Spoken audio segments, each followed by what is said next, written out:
प्राप्त करेंगे। तो देखते हैं वो है हमारा अनुवांशिकता। अनुवांशिकता एक ऐसा कारक है जो बालक के बाल विकास को उसको प्रभावित करता है। वो कैसे? पहले अनुवांशिकता क्या होता है इसको समझिए। अनुवांशिकता जो होता है यह एक प्रकार का आंतरिक गुण होता है जो माता पिता से प्राप्त होता है, जो कह सकते हैं कि वैसा गुण जो माता पिता के द्वारा उनके संतानों में जाता है, यानी पीढ़ी दर पीढ़ी चलती रहती है। वो सारे के सारे गुण जो है आनुवंशिकता के अंतर्गत आते हैं और यह जो है बालक को प्रभावित करता है। वो कैसे? तो देखिए बालक को जो है आनुवंशिकता इस प्रकार से प्रभावित करेगा। अगर मान लीजिए आनुवंशिकता में पहले उसके गुण के बारे में बात कर ले तो जैसे रंग रूप हो गया, लंबाई, बुद्धि इत्यादि, ये सभी जो गुण हैं ये आनुवंशिकता के अंतर्गत आते हैं। यानी किसी बालक में उसके माता पिताओं के द्वारा ये सारे गुण आते हैं। तो ये किस तरह से बाल विकास को प्रभावित करता है आनुवंशिकता, इसको देखिए। जैसे मान लीजिए किसी बालक के माता पिता जो है लंबाई में छोटे हैं, ठीक है, लंबाई उस कद में छोटे हैं, दोनों छोटे छोटे हैं, तो उसके संतान जो होंगे वो भी ज़्यादातर चांसेस बनती है कि वो छोटे होंगे। तो इस तरह से आपने देखा कि जो उनकी लंबाई में जो कमी थी, जो आनुवंशिकता था, वो उसको बालक के विकास पे प्रभावित कर रहा है, बालक के विकास को प्रभावित कर रहा है। जैसे किसी दंपत्ति जो है वो बहुत लंबे लंबे हैं तो चांसेस बनती है ज़्यादातर कि वो उनके जो संतान होंगे वो काफ़ी लंबाई में बड़े होंगे। देखिए ऐसा कुछ भी नहीं है कि मान लीजिए किसी के बच्चे, मतलब कोई दंपत्ति जो है वो छोटे छोटे हैं तो उसके बच्चे जो है लंबे नहीं हो सकते हैं।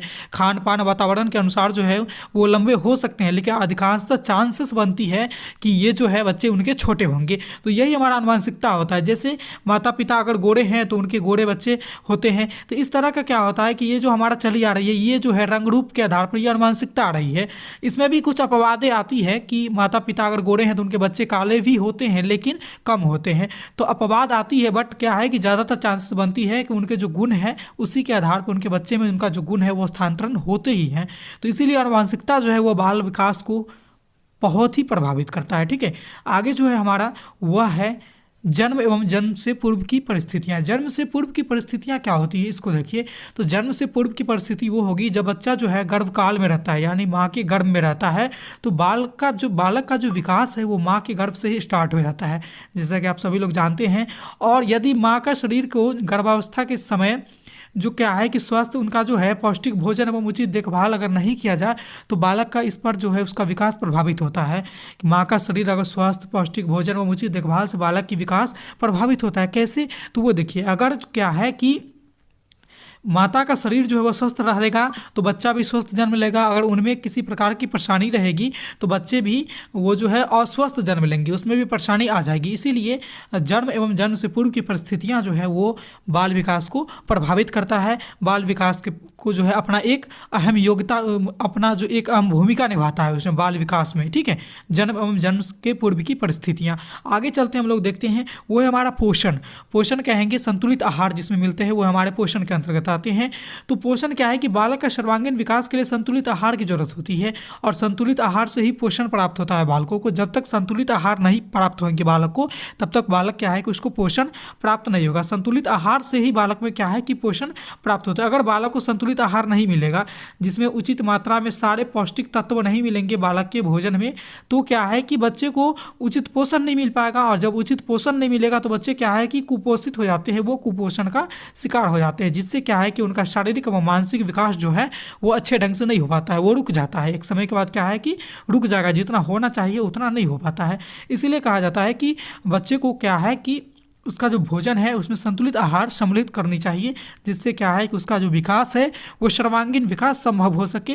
बच्चे का सारे शारीरिक और मानसिक जो विकास होती है वो सारे विकास संभव हो सके। इसीलिए पोषण जो है बाल विकास में अपना एक अलग से अपना एक महत्वपूर्ण भूमिका को इस प्रकार से निभाता है। ठीक है, आगे हम लोग चलते हैं। आगे हम लोग देखेंगे इसमें से आता है हमारा वातावरण। वातावरण यानी हमारा परिवेश, हमारे आसपास के माहौल, ये किस तरह से बालक को उसके विकास को प्रभावित करता है उसको देखिए। तो वातावरण जो है, जैसे सकारात्मक वातावरण में रहने वाले बालक को सकारात्मक प्रभाव देखने को मिलता है, वही नकारात्मक वातावरण में रहने वाले बालक पर क्या है कि नकारात्मक व्यवहार देखने को मिलता है। बालक जिस तरह के परिवेश में रहता है उस तरह की चीज़ों को वो सीखता है। जैसे बच्चे अगर अच्छे परिवेश में रहेंगे तो अच्छे चीज़ों को सीखेंगे, बच्चे अगर बुरे परिवेश में रहेंगे तो बुरे चीज़ों चीज़ों को, बुराइयों को ही सीख लेंगे। उदाहरण के लिए देखिए कि क्या है कि कोई धार्मिक परिवेश में रहने वाला बालक है, उसमें धार्मिक प्रवृत्ति आ जाती है स्वतः। वहीं दूसरी तरफ देखिएगा गाली गलौज वाले माहौल में रहने वाला बालक जो है वह स्वतः गाली सीख लेता है, मतलब गाली गलौज करना भी वह स्वयं से सीख लेगा। तो इससे क्या हो रहा है कि बच्चे क्या है कि जिस तरह के माहौल में रहते हैं, जिस तरह के वातावरण में रहते हैं, वो चीज़ें उसी तरह के करते हैं। तो इसीलिए वातावरण जो है बच्चे को उसके विकास में अत्यधिक महत्वपूर्ण भूमिका निभाता है, उसके विकास को ये बनाता भी है और बिगाड़ता भी है। ठीक है, तो अपना ये अलग से भूमिका को निभाता है वातावरण। आगे हम लोग चलते हैं, अगला जो हमारा यहाँ पर है कारक वो है लिंग, जेंडर। ठीक है, जेंडर संबंधी कारक जो है ये बाल विकास को बहुत ज़्यादा प्रभावित करता है। वो कैसे, देखिए जेंडर जो है समाज में लिंग के आधार पर चल रही रूढ़िवादी धारणा, बहुत सारे रूढ़िवादी धारणा चल दी आ रही है समाज में। रूढ़िवादी धारणा क्या होता है, इसको अगर आप नहीं जानते हैं तो आप हमारे चैनल पर इसके अलग से मैंने एक वीडियो बना रखा है, आप उसे वहां से देख लीजिएगा। वैसे इसका लिंक मैं डिस्क्रिप्शन बॉक्स में भी डाल दिया, आप वहां से भी देख लीजिएगा। तो हमारे समाज में जो रूढ़िवादी अवधारणा चली आ रही है, धारणा बनी आ रही है, इससे बच्चे प्रभावित होते हैं। रूढ़िवादी धारणा के बारे में थोड़ा सा मैं बता दूं आपको कि इसमें क्या होता है कि ये बहुत सारे चीज़ों पर होती है, जैसे कार्य के आधार पर भी होता है, लिंग के आधार पर भी होता है, बहुत सारे चीज़ें पर रूढ़िवादी होती है। जैसे लिंग के आधार पर यहाँ है कि कहते हैं ना कि ये चीज़ें सिर्फ लड़कों का है, मतलब ये जो काम है वो लड़के ही करेंगे, ये काम जो है ये लड़की ही करेगी।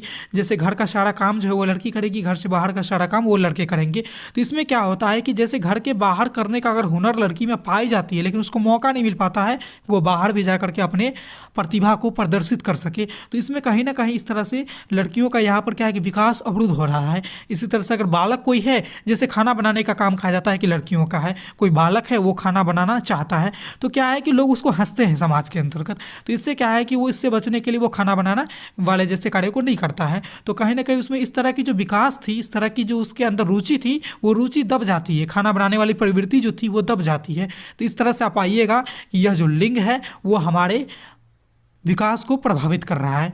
लड़के व लड़की के आधार पर जो जेंडर के आधार पर जो हम लोग यहाँ पर पक्षपात किया जा रहा है, रूढ़िवादी धारणा बनी आ रही है, ये हमारे विकास को, बाल विकास को कहीं ना कहीं प्रभावित कर रहा है। लिंग के आधार पर देखिए क्या होता है कि लड़का लड़की में शिक्षा का भी भेदभाव दिया जाता है, खेलकूद में भी भेदभाव किया जाता है, साथ ही साथ कार्य में भी भेदभाव किया जाता है। तो ये सारे चीज़ जो है कहीं ना कहीं हमारे वृद्धि एवं विकास, हमारे बाल विकास को प्रभावित करता है। ठीक है, आगे चलते हैं। अगला जो हमारा फैक्टर है वो है हमारा परिवार की सामाजिक आर्थिक स्थिति, यानी किसी परिवार की किस तरह की स्थितियां हैं, किस परिस्थिति में बालक जी रहा है, वह स्थिति भी बालक को उसके विकास पर भूमिका निभाता है, प्रभावित करता है। जैसे बालक के विकास में परिवार की आर्थिक स्थिति का भी प्रभाव पड़ता है। कैसे, जैसे देखिए जिस परिवार की आर्थिक स्थिति दयनीय होगी, यानी गिरा हुआ रहेगा, उस परिवार में बालक को सही ढंग से खान पान नहीं मिल पाएगा, क्योंकि उसकी आर्थिक स्थिति दयनीय है। वहाँ जो है उसको उचित मात्रा में भोजन नहीं मिल पाएगा, संतुलित आहार नहीं मिल पाएगा, तो क्या है कि उसका विकास रुक जाता है। वही आर्थिक स्थिति से संपन्न परिवार में बालक का विकास सही से हो पाता है, चूँकि उसके समय पे